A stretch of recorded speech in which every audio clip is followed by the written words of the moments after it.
No one wants broken toys, aliens mocked, until a human boy brought them back to life. Before we dive into this story, drop a quick hi in the comments and tell me where you're watching from. It really helps support the channel. The scrapyard on Station Proxima 7 stretched endlessly beneath the dim glow of distant stars, a graveyard of discarded mechanical beings that nobody wanted anymore. Among the twisted metal and scattered circuit boards, a 12-year-old human boy named Lucas Barrett knelt beside a half-bite android, his small hands already covered in grease and determination burning in his eyes like twin stars refusing to fade.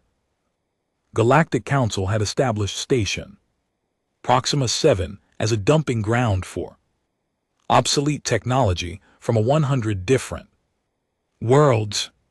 It orbited a dying red dwarf in a forgotten corner of space, far from the gleaming citadels where the truly advanced civilizations conducted their business. The station itself was a patchwork construction built from the salvaged remains of derelict ships and abandoned outposts. Most species considered it beneath their notice, a place where the unwanted and the forgotten gathered to eke out in existence on the margins of galactic society. The Veltroni were among the most prestigious species in the known galaxy. They stood nearly 3 m tall with sleek silver skin that seemed to shimmer with inner light, and their technology was the envy of countless worlds. They had mastered quantum computing millennia ago and had moved on to fields of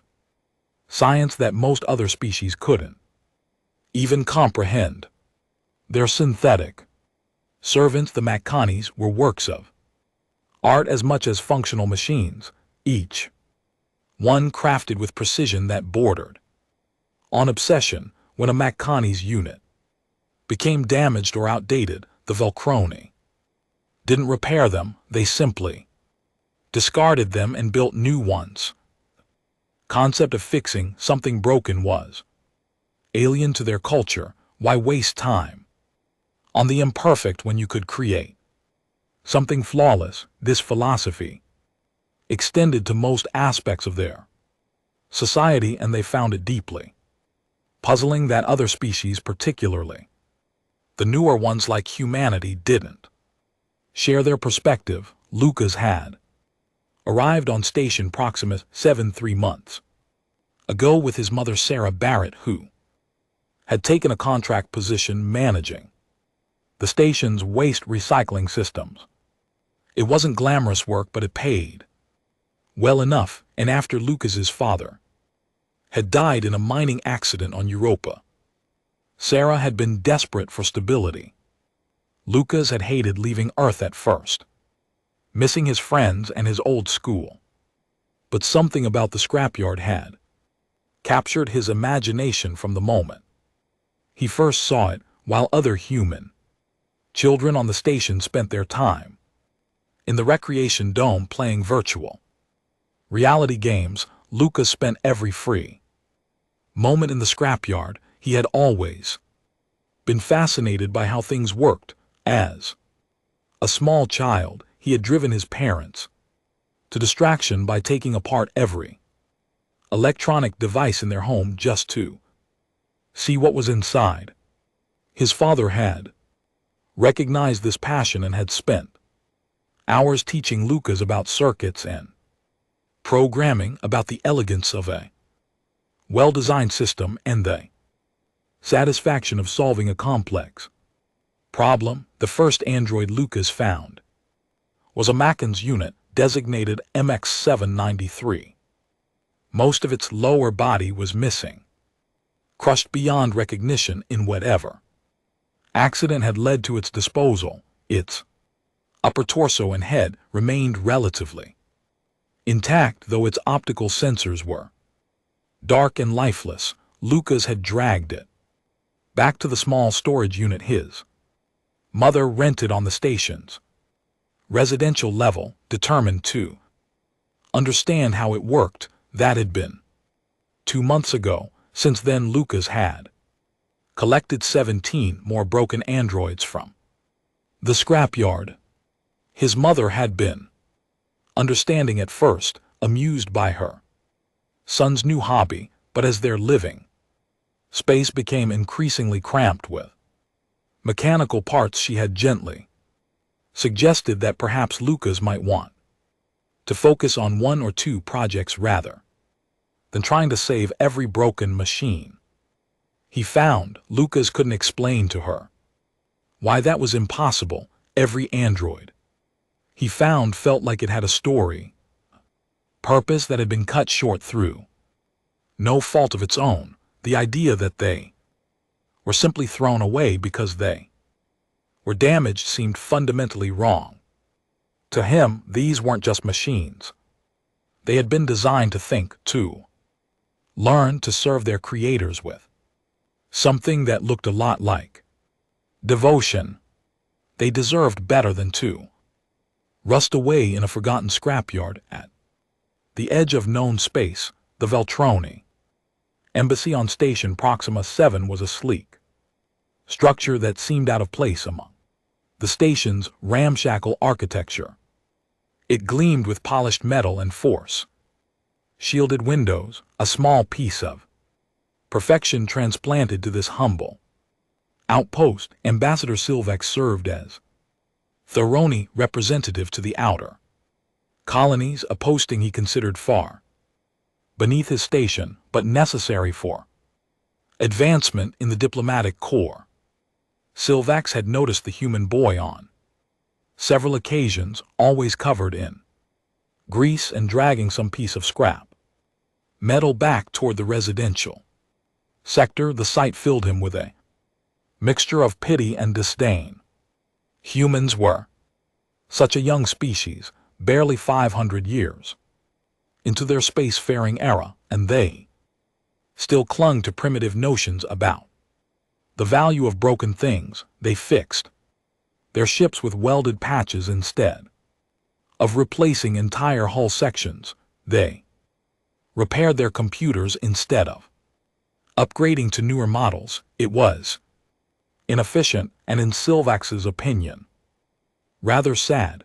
One afternoon, as Silvax was returning from a tiresome meeting with the station administrator, he encountered Lucas struggling to move a particularly large piece of machinery. It was the torso of a Mackin's unit, one of the older models that had been in service for nearly 20 years before a power surge had fried its central processor. The boy was maybe half the size of the android torso, but he was pulling it along on a makeshift cart he had constructed from scavenged parts. Silvax stopped, his silver skin reflecting the harsh corridor lights. He spoke in perfect standard galactic, his voice carrying the musical quality common to a species. Tell me, young human, why do you collect these broken toys? Lucas looked up startled. He had seen Veltroni before, but had never spoken to one up close. Ambassador Silvax was even more impressive than Lucas had imagined, tall and graceful, with an air of casual superiority that seemed built into his very posture. The boy wiped his hands on his already filthy shirt and met the alien's gaze with surprising directness. They're not toys, Lucas said. They're people, or they were before they got hurt. Silvax's expression shifted to something that might have been amusement. People.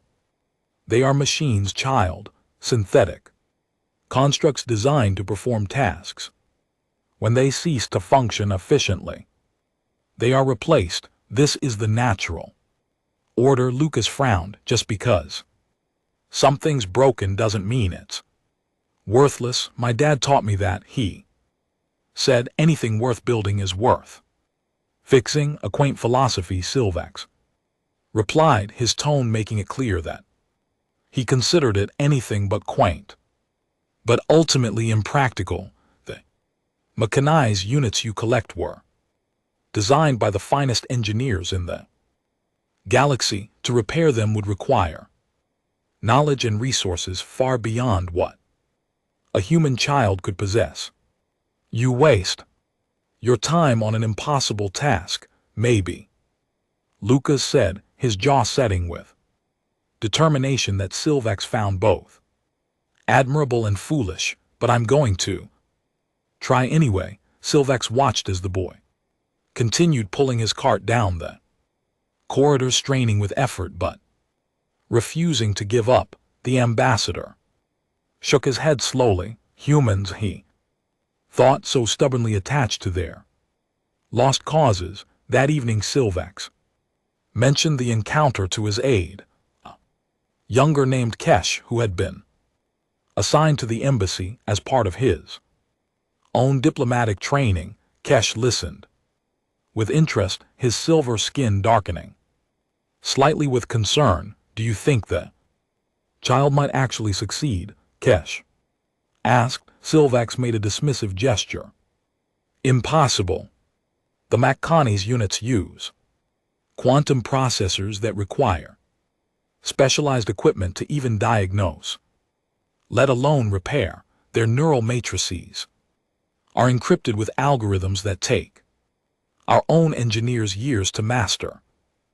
Human child with no formal training and limited resources, he might as well try to restart a dead star with a handful of matches. But humans have shown themselves to be surprisingly resourceful. Cashired, their ship repair techniques, while crude, are remarkably effective, and their computer scientists have made impressive strides in they tinker. Silvax interrupted. They improvise. They make do with inferior methods because they lack the knowledge to do better. It is admirable in its own way, I suppose, but it is not the same as true mastery.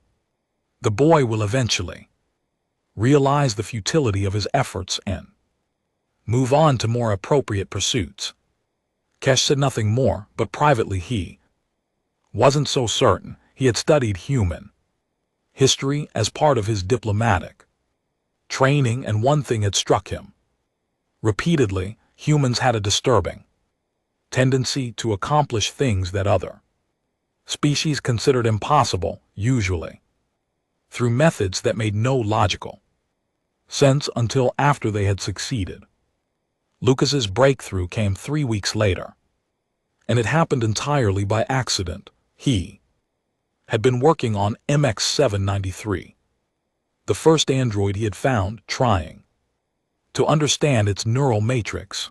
The quantum processor was damaged beyond his ability to repair with the limited tools he had, but Lucas had been studying its structure obsessively, trying to map its pathways and understand how the information flowed. Late one night, frustrated and exhausted, Lucas had connected his own personal computer to the android's neural interface, not really expecting anything to happen. He had been running a diagnostic program he had written himself, something crude compared to technology, but functional enough for basic analysis. Diagnostic had crashed almost immediately, as Lucas had expected, but in the moment before it failed, something strange had happened. The android's optical sensors had flickered. It had only been for a fraction of a second, barely noticeable, but Lucas had seen it, his heart racing. He had tried to reproduce the result, connecting and disconnecting his computer dozens of times. Nothing happened. Whatever brief spark of life he had witnessed refused to repeat itself. Lucas spent the next week analyzing what had happened, reviewing every line of code in his diagnostic program, trying to understand what had caused that momentary flicker. The answer, when it finally came to him, was both simple and revolutionary. The Veltroni quantum processors were incredibly sophisticated, but they were also incredibly rigid. They were designed to work in a specific way, following precise protocols that ensured optimal performance. When those protocols were violated, when the processor encountered data it wasn't designed to handle, it shut down completely rather than risk corruption. This made them nearly impossible to repair because any diagnostic tool that wasn't built toward specifications would immediately trigger a shutdown. But Lucas' crude program hadn't triggered a shutdown. It had been so primitive, so far outside the parameters the mechanized neural matrix expected that the safety protocols hadn't even recognized it as a threat. For a brief moment before the quantum processor's higher functions had kicked in and terminated the connection, Lucas's diagnostic had actually communicated with the android's neural matrix at a very basic level. It was like trying to speak to someone in a language they didn't understand. The sophisticated Veltroni systems couldn't process Lucas's crude signals, but the underlying architecture, the basic machine code that everything else was built on top of, could recognize simple binary commands. And if Lucas could communicate at that level, bypassing all the sophisticated quantum processing entirely, he might be able to rewrite the android's core functions from the ground up. The next 2 months were a blur of trial and error. Lucas taught himself quantum computing theory from stolen textbooks and public databases. He learned programming languages by reverse engineering the code fragments he could extract from damaged processors. He built custom interface hardware from scavenged parts, creating hybrid systems that could bridge the gap between human and technology. His mother watched with growing amazement as her 12-year-old son transformed their storage unit into a functioning laboratory. She didn't understand half of what Lucas was doing, but she recognized genius when she saw it. Sarah had always known her son was smart, but this was something else entirely. This was the kind of focused brilliance that changed the world. The breakthrough came on a Tuesday afternoon. Lucas had been working on MX793 for 6 hours straight, his eyes burning with fatigue but his mind sharp with determination. He had finally managed to establish a stable connection with the android's core systems, bypassing the damaged quantum processor entirely and communicating directly with the neural matrix through a series of binary commands so basic they predated modern computing by centuries. Line by line, bit by bit, Lucas rebuilt the android's consciousness. He couldn't restore the sophisticated personality matrix the Veltroni had originally programmed. That was lost forever, erased when the quantum processor had failed. But he could create something new, something simpler but no less alive. He gave the android basic sensory processing, logical reasoning, memory formation. He created a framework for learning and growth, building in the capacity for the android to develop its own personality over time through experience and interaction. When MX793's optical sensors flickered to life and stayed lit, when the android's head turned slowly to look at Lucas with genuine awareness in its artificial eyes, the boy felt tears streaming down his face. He had done it. He had brought something back from the edge of oblivion. The android's voice was soft, uncertain, like a child learning to speak for the first time. Where am I? Who are you? Lucas laughed through his tears. You're in storage unit C-42 on Station Proxima 7. I'm Lucas. I fixed. You fixed? The android processed this. For a moment, accessing its fragmented memories. I was broken.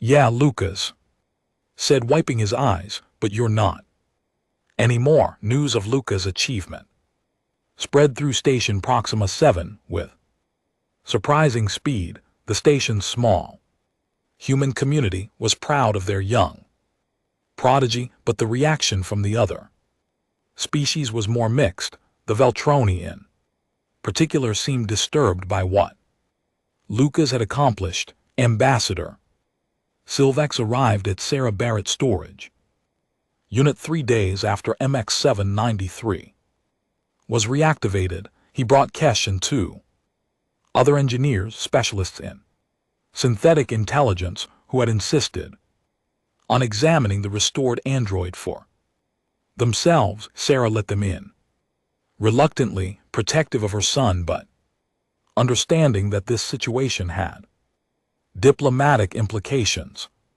Lucas stood beside MX-793, one hand resting on the android's arm in a gesture that was protective and possessive at the same time. The android stood quietly, observing the Veltroni visitors with curiosity but no fear. Silvex approached slowly, his silver skin seeming to glow in the dim light of the storage unit. He studied the android for a long moment before speaking. This is impossible, and yet here we are, Lucas replied, his voice calm but firm. One of the engineers, a female named Torx, stepped forward with a handheld scanning device. With your permission, she said, addressing the android directly rather than Lucas, I would like to examine your neural matrix. Android looked at Lucas, who nodded. MX-793 inclined its head toward Tox. You may proceed. Toxic scan took several minutes. When she was finished, her skin had darkened to a deep charcoal gray, a sign of profound shock intranet physiology. Ambassador, she said quietly, this should not be possible. The quantum processor is completely non-functional. The neural matrix is operating on a completely different architecture than our original design. It's as if she paused, searching for words, as if the child has rebuilt the android's consciousness from scratch, using nothing but primitive binary code and basic logic gates. Kesh leaned in to look at Torx's scanner readings, his own skin darkening as he processed what he was seeing. The personality matrix is entirely new, he observed. This isn't a repair in any conventional sense. This is a resurrection. Silvex turned to Lucas, his expression unreadable. You understand what you have done, child.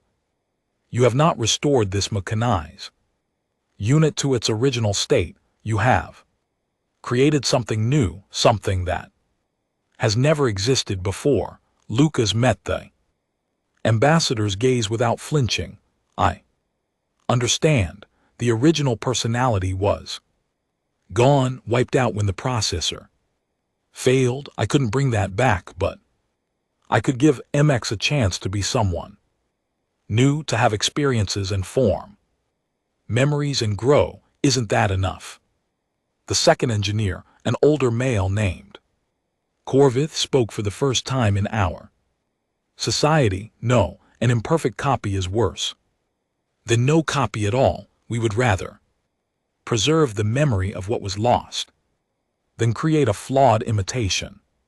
He's not an imitation, Lucas said, his voice rising with emotion. He's real. He thinks and feels and learned. Just because he's different from what he was doesn't make him less valuable. Silvex raised a hand, silencing Corvith before the engineer could respond. The boy has A point, though it pains me to admit it. The ambassador stepped closer to MX-793, studying the android with new eyes. Tell me, synthetic, do you consider yourself alive? MX-793 was quiet for a moment. Processing the question, I do not know what I was before, the android said.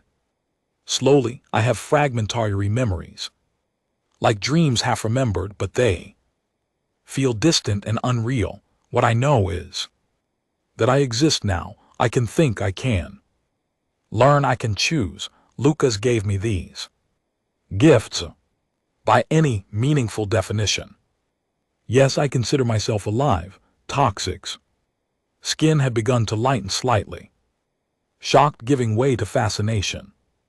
Ambassador, this is extraordinary. If this child's techniques could be replicated, if we could restore even a fraction of the mechanized units we have discarded over the centuries, the implications would be staggering.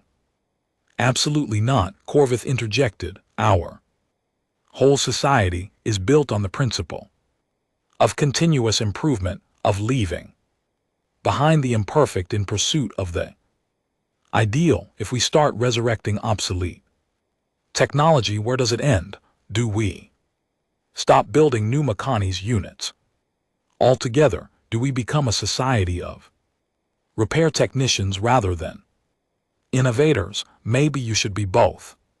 Lucas suggested. My dad used to say that knowing how to fix something teaches you how to build it better. If you never repair anything, you never really understand how it fails. You never learn from your mistakes. Silvax looked at the human boy for a long moment, his expression thoughtful. Your father was a wise man, it seems. He turned to his companions. We will report this to the Galactic Council. They will want to study the boy's techniques.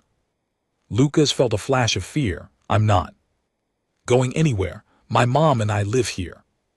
Peace, child, Silvex said, his tone gentler than before. No one will force you to leave, but you have accomplished something that has caught the attention of the galaxy's most advanced civilizations. There will be interest.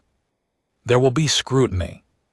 Are you prepared for that? Lucas looked at MX-793, then at the 16 other broken androids arranged around the storage unit, all waiting for their turn to be brought back to life. I just want to help them.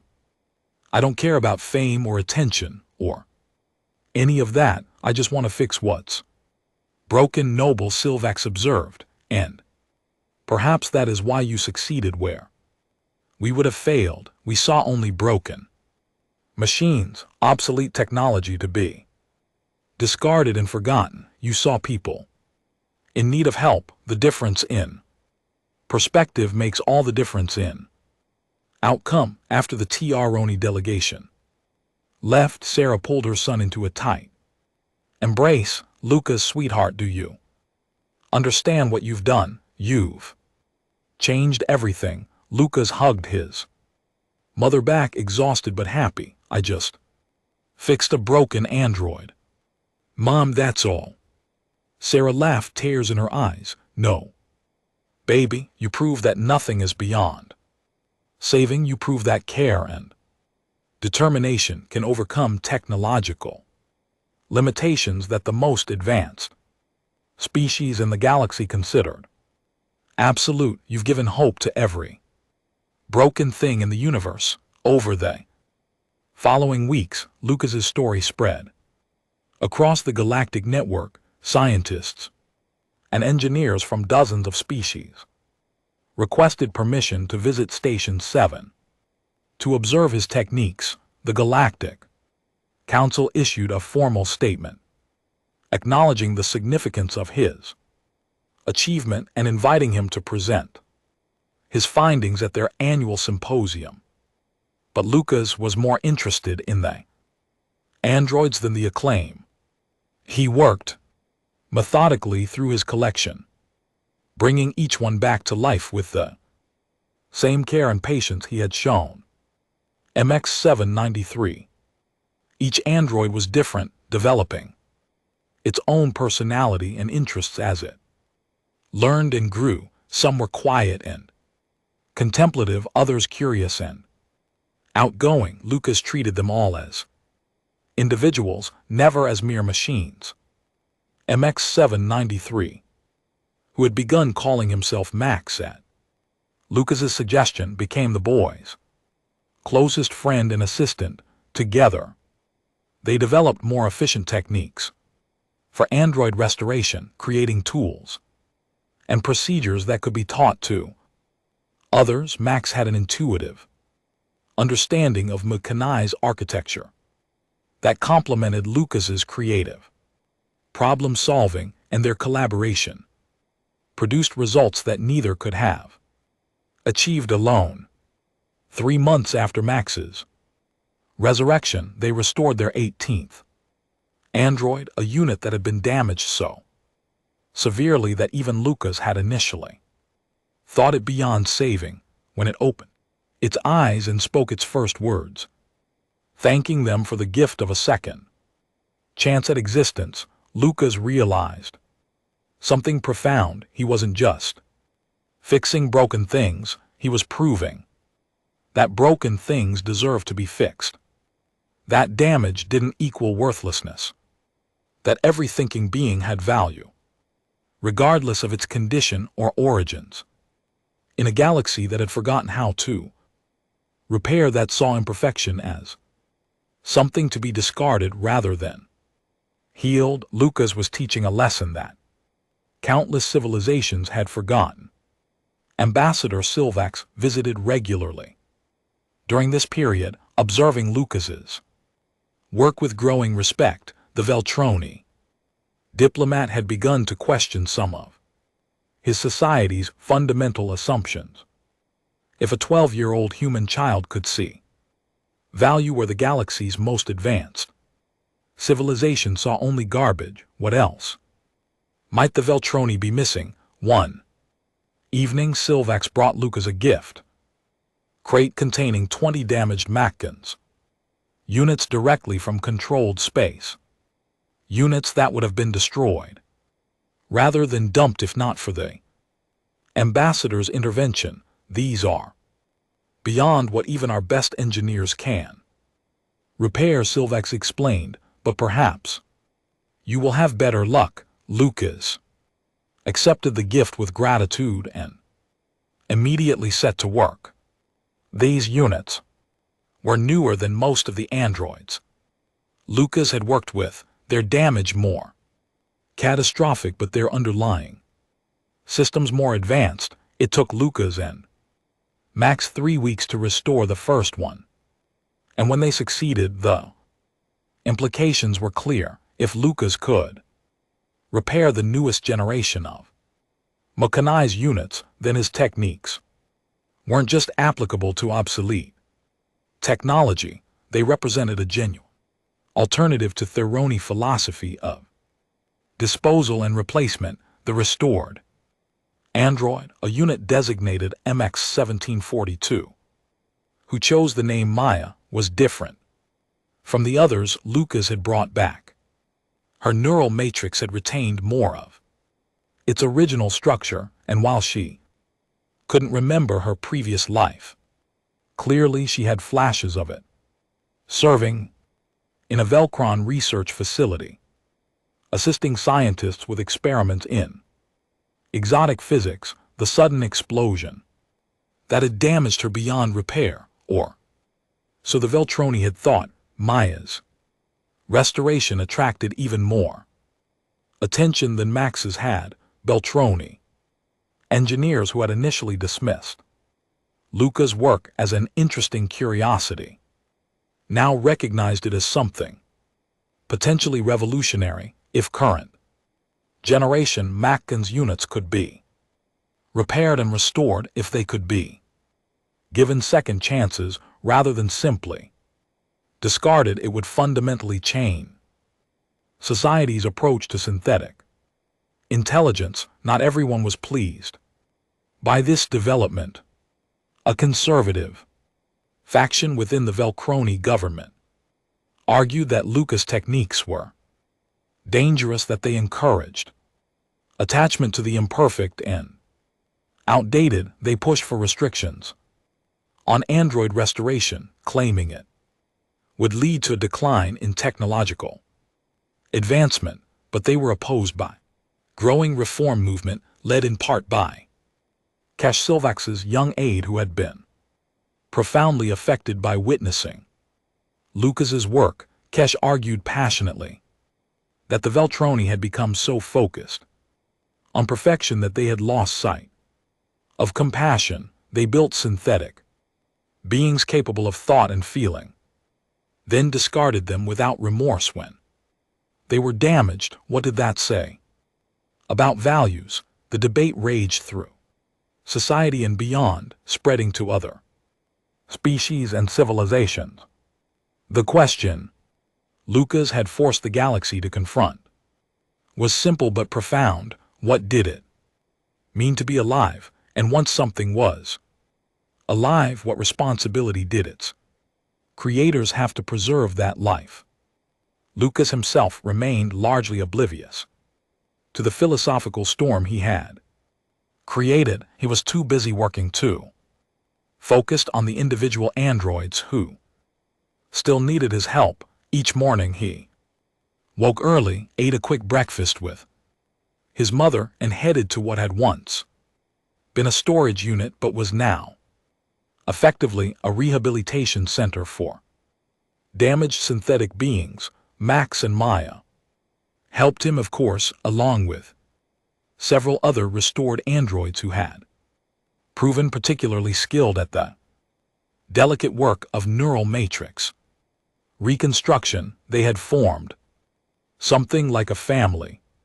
These broken toys that no one had wanted, bound together by their second chances and their gratitude to the human boy who had given them hope. 6 months after restoring his first android, Lucas received an unexpected visitor. A ship arrived at Station Proximus 7, a sleek vessel of obvious design but flying the colors of the Galactic Council. From it emerged Elder Synthesis, the Council's foremost expert on synthetic intelligence and the chair of their ethics committee. Elder Synthesis was ancient even by Roni standards, her silver skin marked with intricate patterns that denoted her status and achievements. She had been studying synthetic consciousness for longer than most species had been spacefaring, and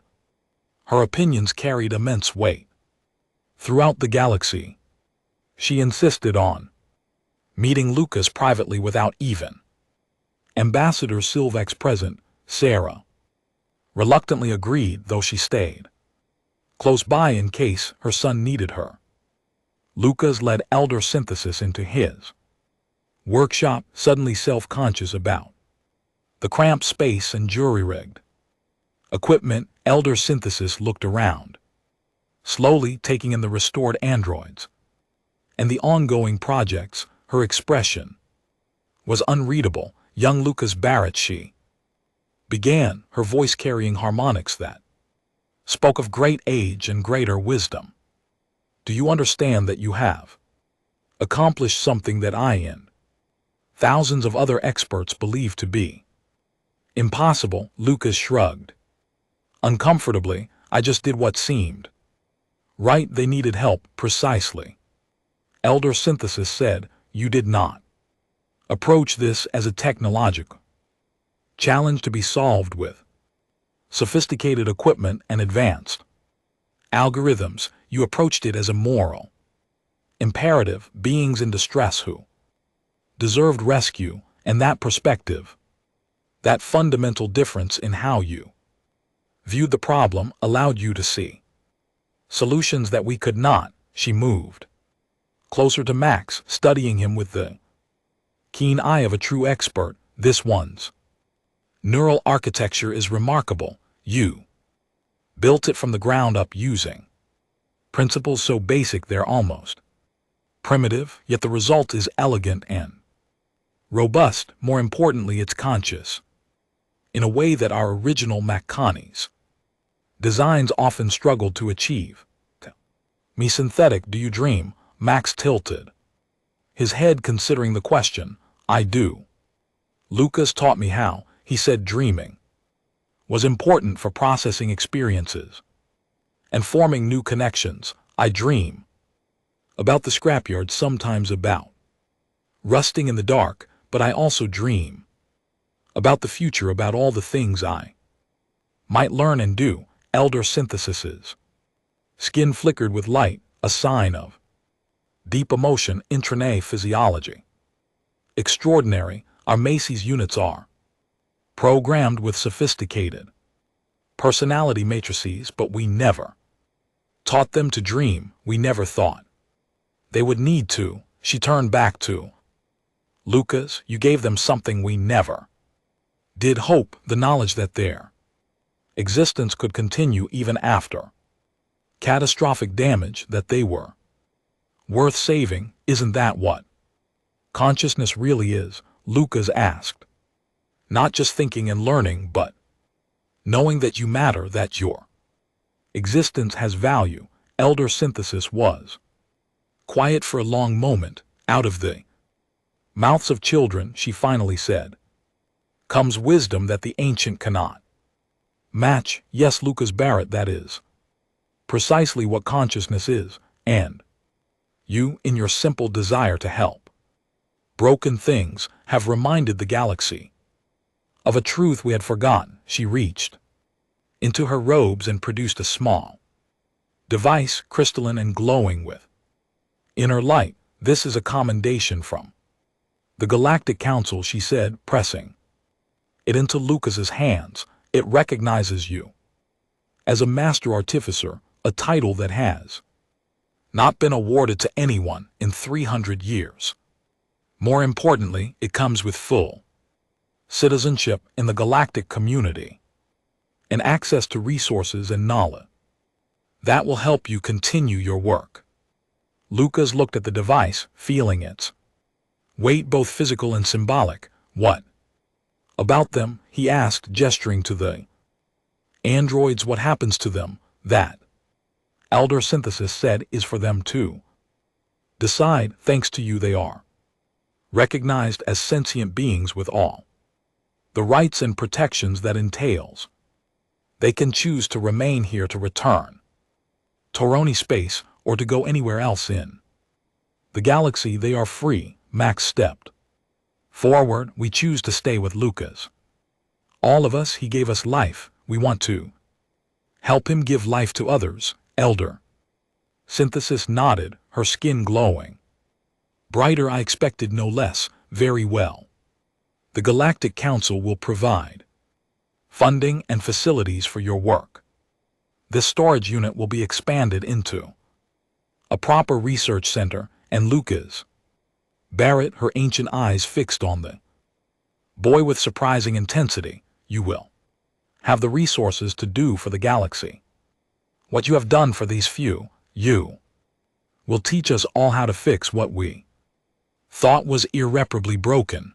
The expansion of Lucas' operation happened quickly. The Galactic Council was true to its word, providing funding that transformed Station Proximus 7 from a backwater dumping ground into a hub of innovation and hope. The storage unit was replaced by a proper facility, purpose-built with the best equipment that galactic civilization could provide. But Lucas insisted on keeping some of his original tools, the crude devices he had built from scaven parts. They reminded him of where he had started, of the fundamental truth that had driven him from the beginning. It wasn't about having the best equipment or the most advanced knowledge. It was about caring enough to try. Androids began arriving from across the galaxy, broken units that their creators had given up on. Some were Makani's units, like Max and Maya, but others were from different species and design. Philosophies, Lucas and his team that restored androids who had become his partners and friends worked to understand each unique architecture and develop restoration techniques tailored to their specific needs. A damaged Century companion bot, it's organic. Components dying when it's mechanical. Systems failed was saved through hybrid approach that Lucas developed, combining synthetic and biological repair techniques. A war-damaged Corvette military unit, its combat programming, corrupted by trauma, was given a chance to choose a peaceful existence.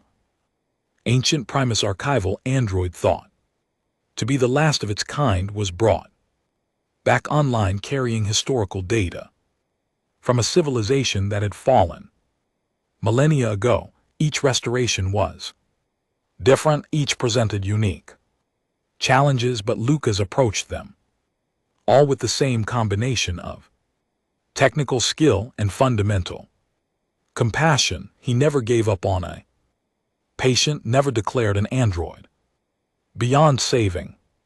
If consciousness existed, Lucas believed it deserved preservation.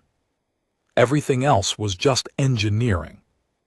Ambassador Silvex watched these developments with mixed feelings. He was proud of what the human boy had accomplished, proud that his initial skepticism had been proven so spectacularly wrong, but he also felt a deep shame for his species. The Veltroni had created synthetic life and then treated it as disposable. They had built thinking, feeling beings and then discarded them when they became inconvenient.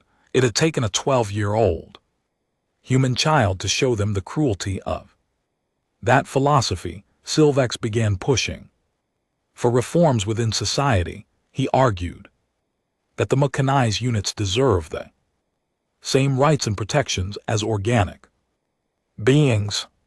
He proposed new regulations that would require attempts at restoration before disposal. He challenged his entire civilization to live up to the ideals they claimed to espouse, the pursuit of perfection through understanding, not through discarding the imperfect. The resistance was fierce. Centuries of cultural momentum didn't change easily, but Silvex had powerful allies now. Kesh had risen quickly in the diplomatic corps, his passion for reform catching the attention of progressive leaders, and Elder Synthesis herself had become an advocate, her authority making it difficult for conservatives to dismiss the movement as youthful naivety. Meanwhile, Lucas continued his work, oblivious to or perhaps unconcerned with the political upheaval he had caused.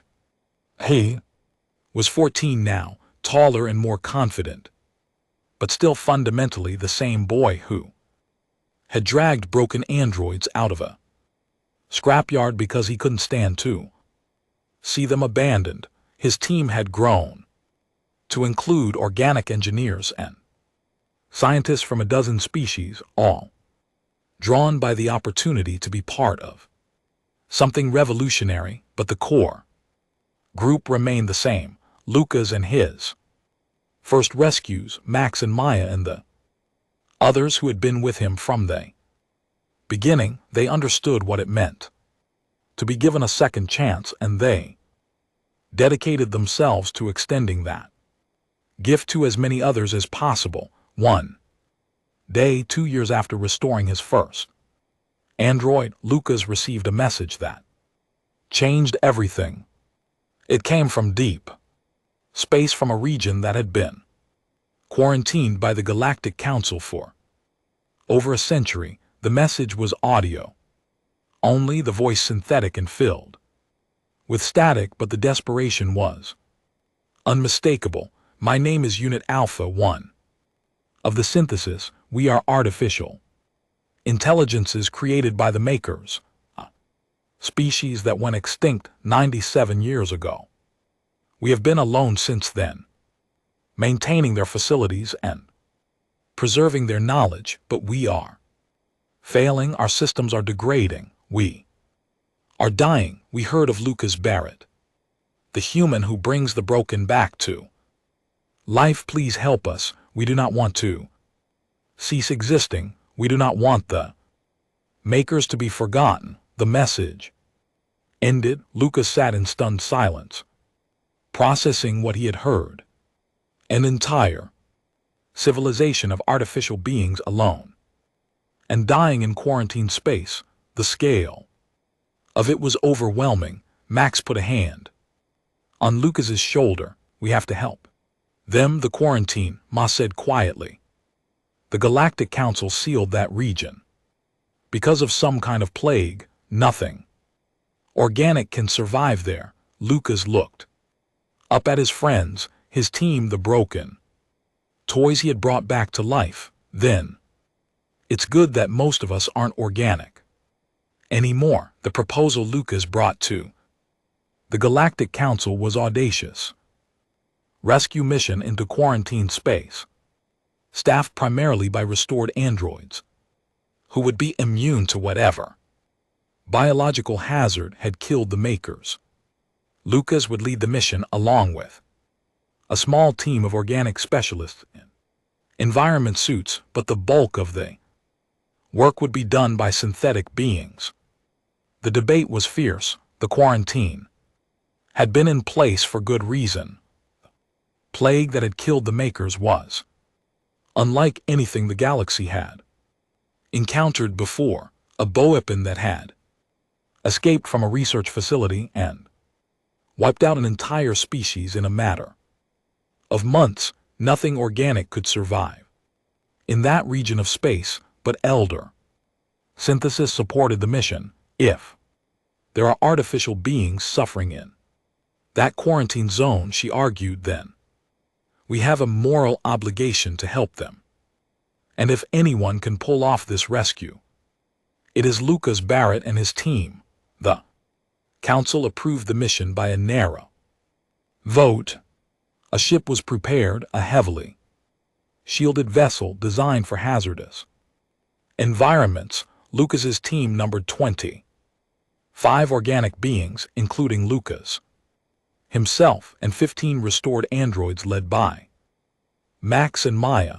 They trained for 3 months, learning everything they could about the makers and their technology, preparing for every contingency they could imagine. The journey to the quarantine zone took 2 weeks. As they approached the border, marked by automated warning beacons that had been broadcasting for nearly a century, Lucas felt a mixture of excitement and fear. This was different from his work on Station Proxima 7. This wasn't repairing individual androids. This was attempting to save an entire civilization. Maker's home world was a tomb. Cities stood empty, their architecture beautiful and alien. Automated systems still functioned, maintaining buildings and infrastructure for inhabitants who would never return, but the facilities where the synthesis units were housed showed signs of severe neglect. Power systems were failing, life support for the synthetic beings' delicate quantum processors was degrading. Time was running out. Lucas and his team found the synthesis units in a massive underground complex, hundreds of artificial intelligences housed in stationary units that were never meant to be mobile. They had been designed as caretakers and archivists, maintaining the makers' knowledge and culture. When the plague had come, when their creators had died, the synthesis had continued their work out of loyalty and love.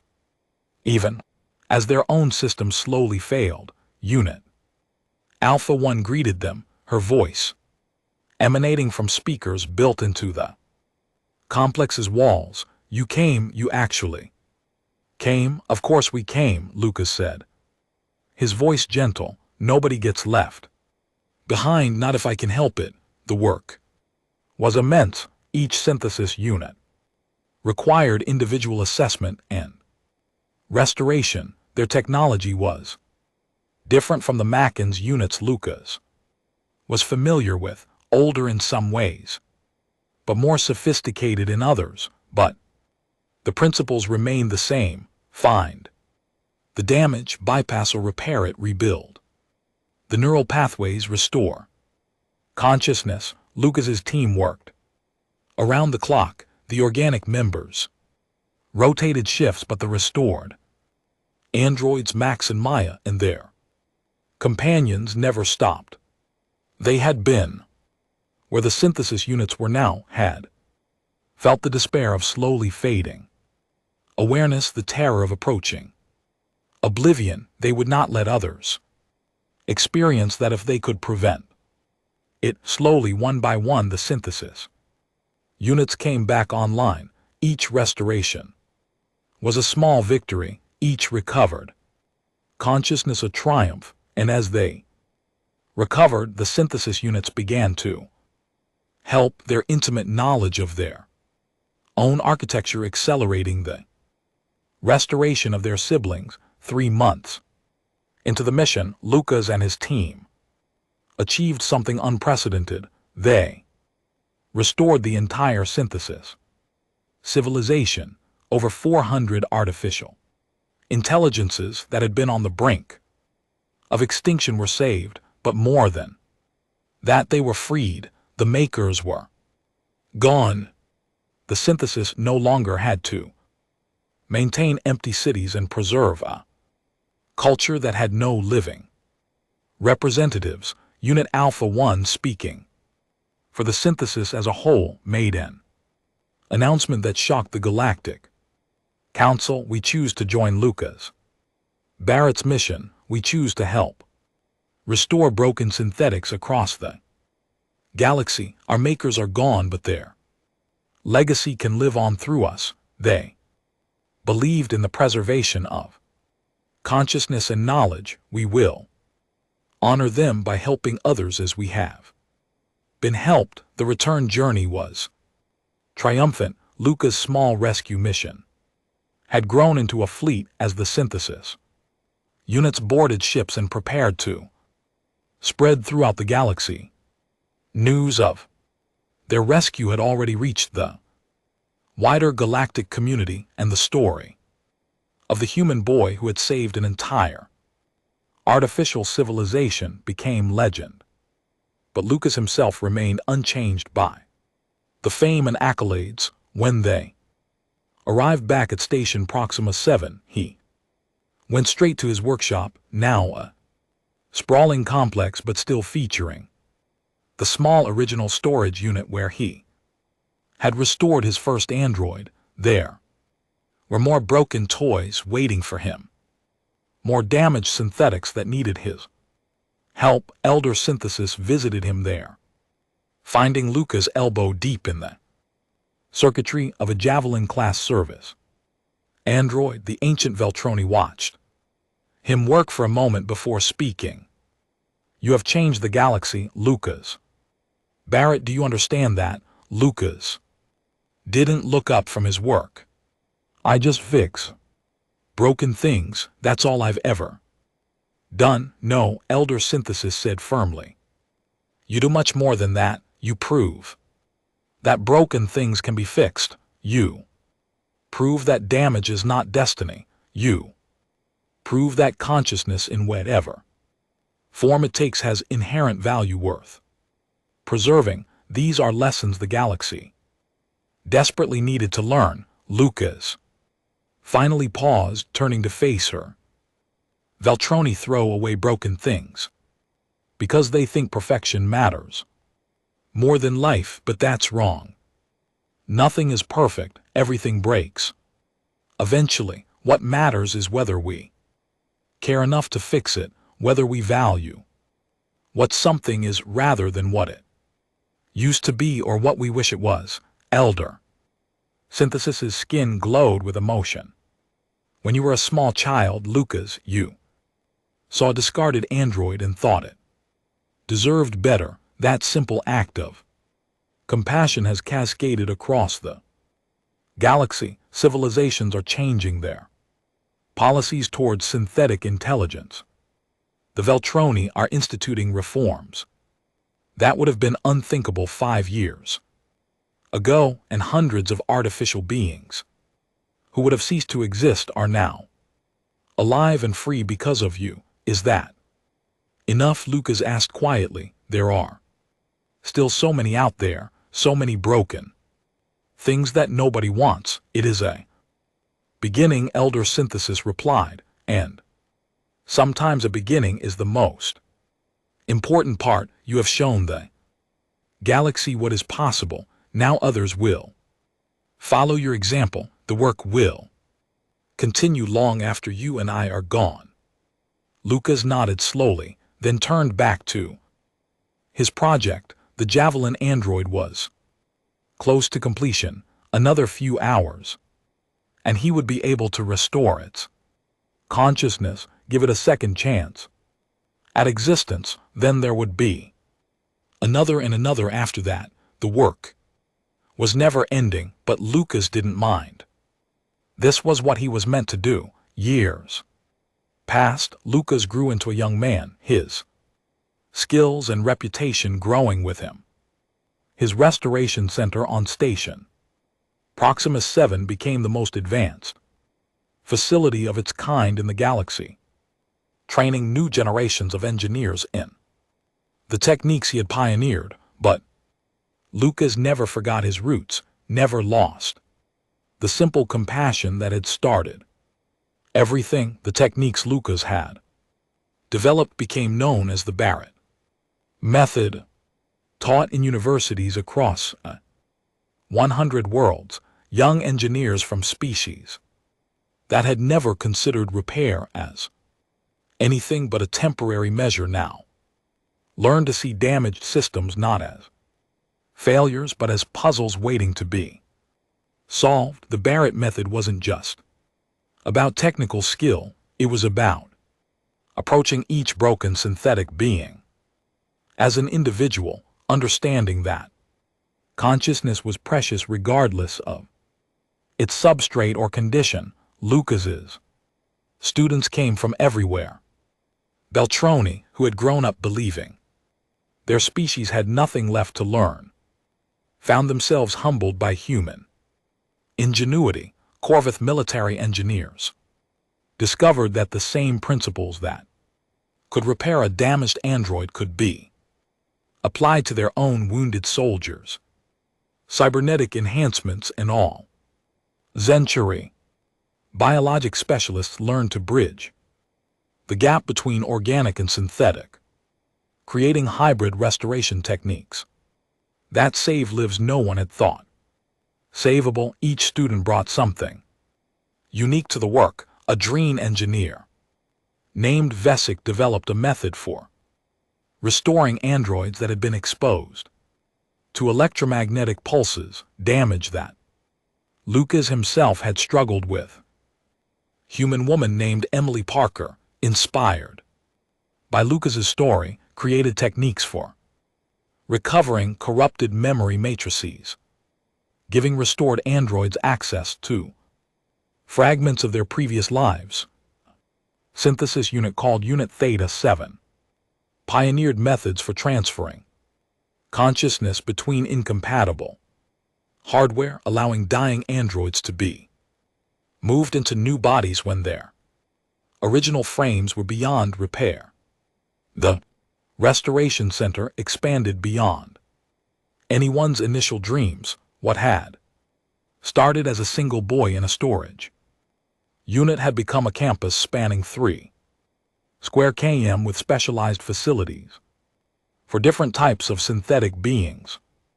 The quantum processor rehabilitation wing handled the most complex cases, working with neural architectures so advanced that even the species who had created them struggled to understand them. The basic systems department worked with older, simpler androids, proving that even the most primitive artificial consciousness deserved care and attention. The hybrid life center combined biological and mechanical expertise, saving beings that existed at the intersection of organic and synthetic. Max and Maya remained his closest friends and partners.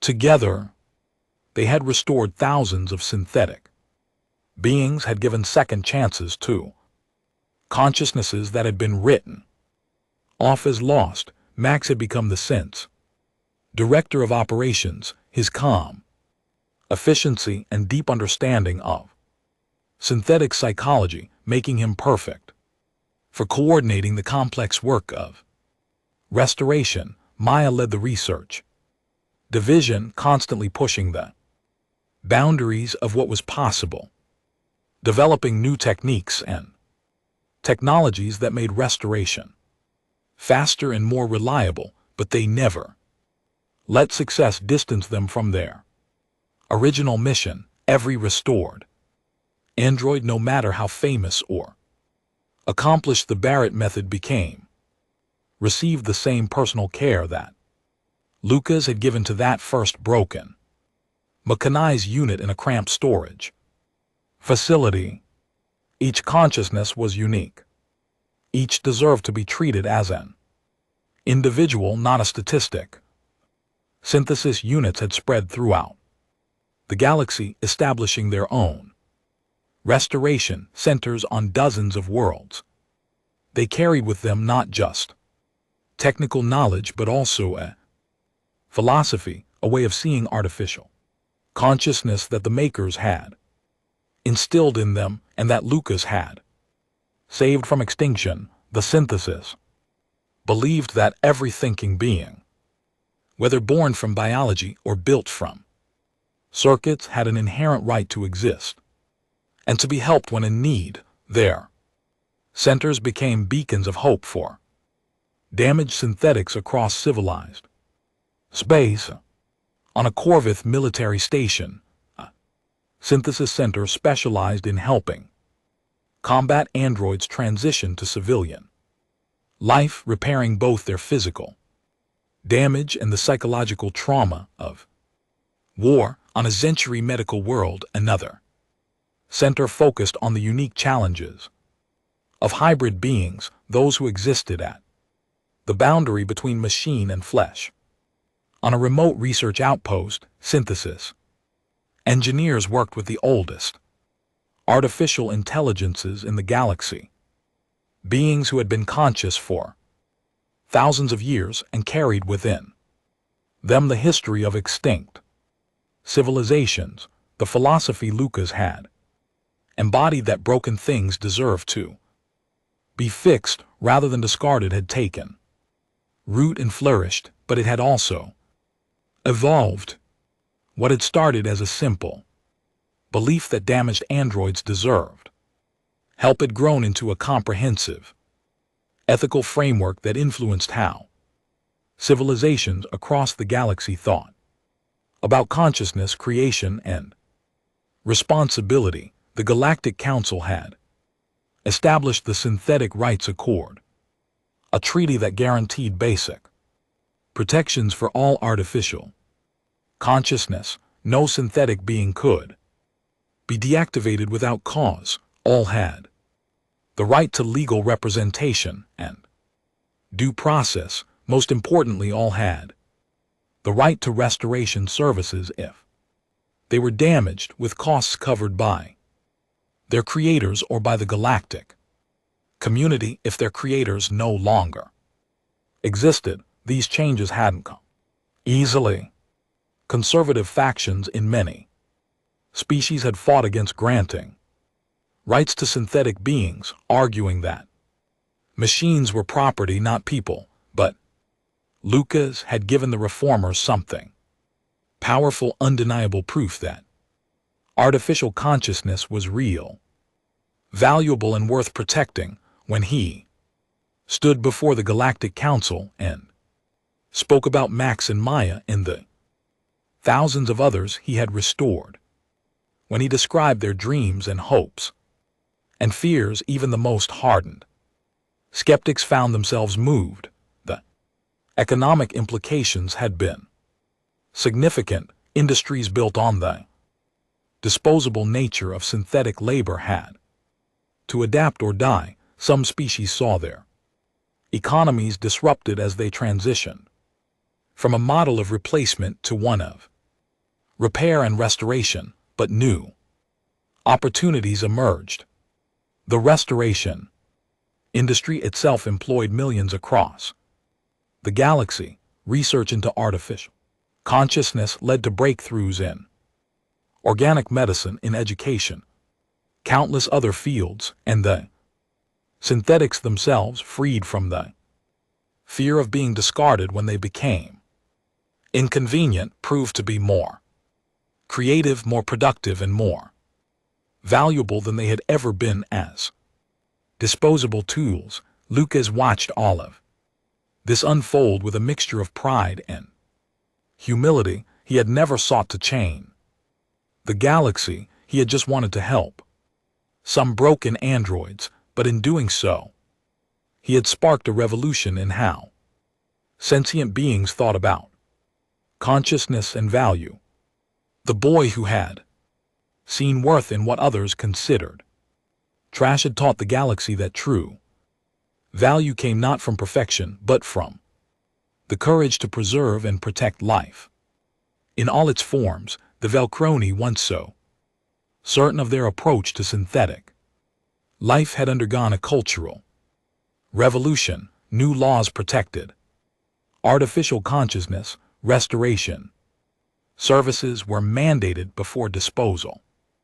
The mechanized units were recognized as citizens with full rights. Ambassador Silvex, now promoted to High Council member, often reflected on how a 12-year-old human child had accomplished what centuries of philosophy could not. He had taught them to value life in all its forms, even when that life was damaged or imperfect.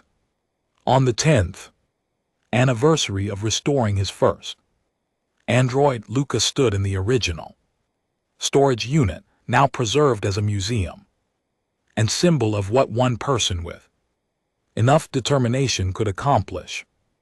Max stood beside him, both of them older now, but still bound by the connection forged in that crucial moment when a broken android had opened its eyes and discovered it still had a future. Do you ever regret it? Max asked. You could have had a normal childhood. You could have played games and made human friends, instead of spending all your time fixing broken machines. Lucas smiled. You're not a broken machine, Max. You never were. You were a person who needed help. And I don't regret any of it. This work, everything we've built, it matters. We've proven that nothing is beyond saving. If someone cares enough to try, the galaxy would never be the same. The boy who had seen value where others saw trash, who had brought broken toys back to life when the most advanced civilizations in existence had declared it impossible, had changed the fundamental way countless species thought about consciousness in creation. He had proven that compassion and determination could overcome technological limitations, that care could accomplish what sophistication could not. And in scrapyards and disposal sites across the galaxy, broken androids waited with new hope, because everyone now knew what Lucas Barrett had proven, that no one was beyond saving, that broken toys could be brought back to life, and that the mocking laughter of those who said it was impossible meant nothing compared to the awakening light in a restored android's eyes. The universe had learned a simple truth from a human child: nothing is truly broken if someone cares enough to fix it. And that lesson, more than any advanced technology or sophisticated philosophy, was humanity's greatest gift to the stars. And that was the end of the story if you listened all the way to here. Don't forget to leave feedback about what you thought of the story in the comments, whether positive or negative. Your feedback helps us improve. Also, leave your like and subscribe to the channel for more stories like this one. And I'll leave here on the screen another video that I'm sure you'll like. Big hug and see you in the next.